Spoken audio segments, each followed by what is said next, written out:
assolutamente certo che il raziocinio ai giorni nostri rappresenti un valore fondante della società.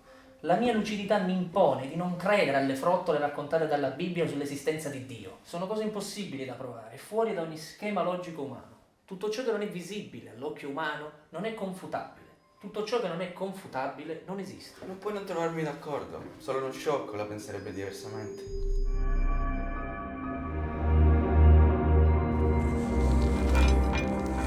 Ma la fede è per i deboli di mente, per la gente che vuole anestetizzare il proprio intelletto. Posto che questi ne abbiano uno, naturalmente. Già, proprio così, forse avranno delle scatole craniche vuote.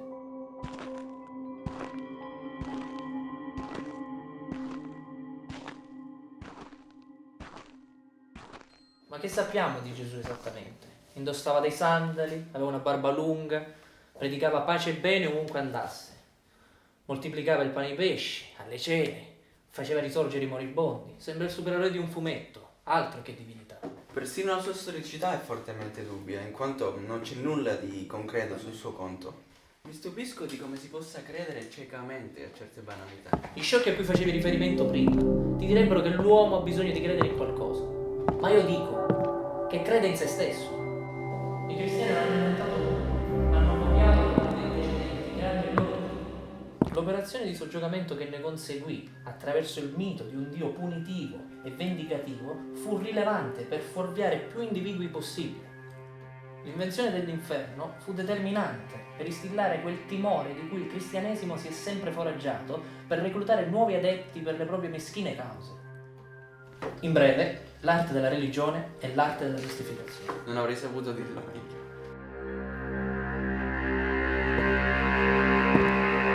Se loro signori permettono, gradirei unirmi a questa vostra colta conversazione.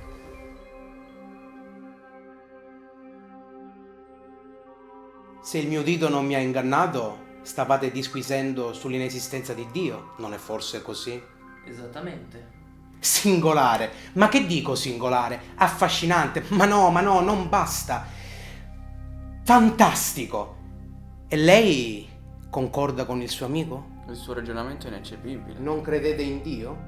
Dunque. Neanche un po'. Siete atei? Dunque. Sì, siamo atei fino al midollo. Eccellente, sublime, magnifico. Beh, non capisco il suo stupore.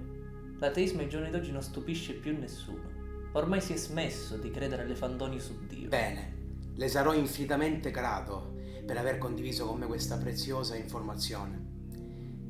Mi permetta di farle una domanda, se non sono indiscreto, naturalmente. Come lei ben sa, San Tommaso d'Aquino aveva enumerato le prove dell'esistenza di Dio, che sono esattamente 5. Nessuna di queste ha valore sul piano razionale e l'umanità le ha archiviate da tempo immemore.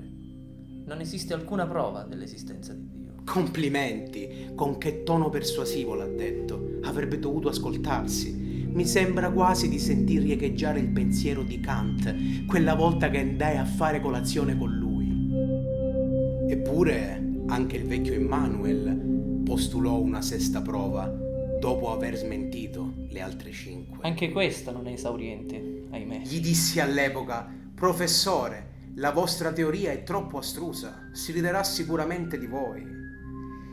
Però permettetemi di farvi una domanda, miei cari amici. Se Dio non esiste, chi dirige la vita umana e tutto l'ordine che regna sulla terra? Se ne occupa l'uomo, è abbastanza ovvio. L'uomo. Ma se non è nemmeno in grado di decidere cosa mangerà per cena o cosa farà la sera, come può un uomo predisporre un piano organizzativo preciso, valido per sempre, se non è sicuro nemmeno del proprio domani?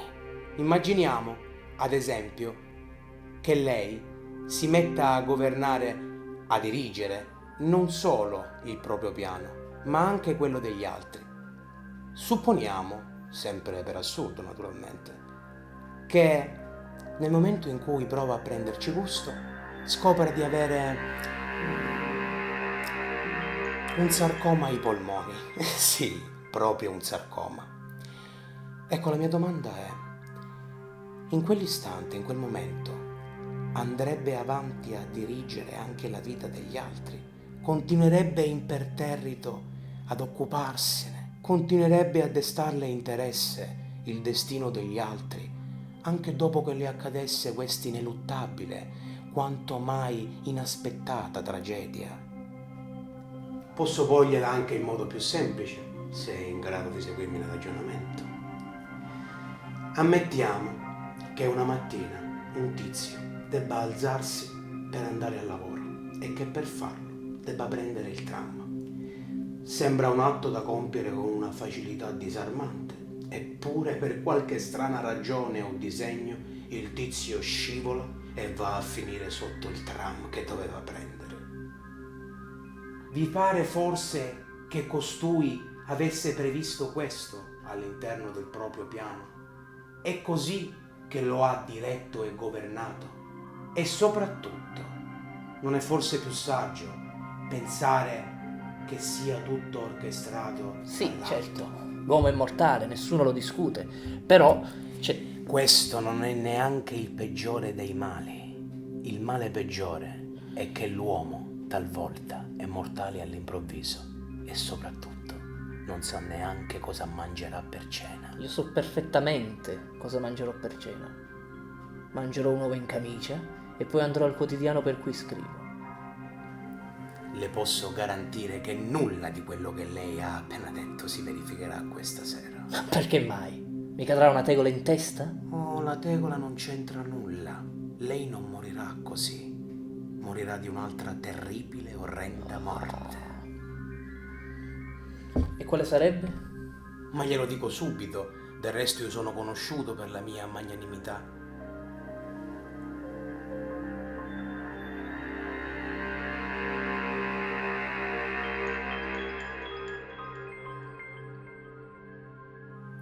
Le verrà mozzata la testa di netto. E quando avverrà? Oh, le assicuro che lo scoprirà presto. E per mano di chi? Un nemico forse? Tutto avverrà per mano di una donna. Non c'è donna che possa volermi male al mondo. E poi cosa c'entra una donna in tutto? Te lo dico io che c'entra. Nella clinica psichiatrica da dove proviene quest'uomo ce ne devono essere molte. Ecco svelato l'arcano. Ci sono stato, miei cari amici, e in ben più d'una. Ma del resto, dov'è che non mi sono mai trovato io? Peccato che lei non sappia cosa sia esattamente la schizofrenia.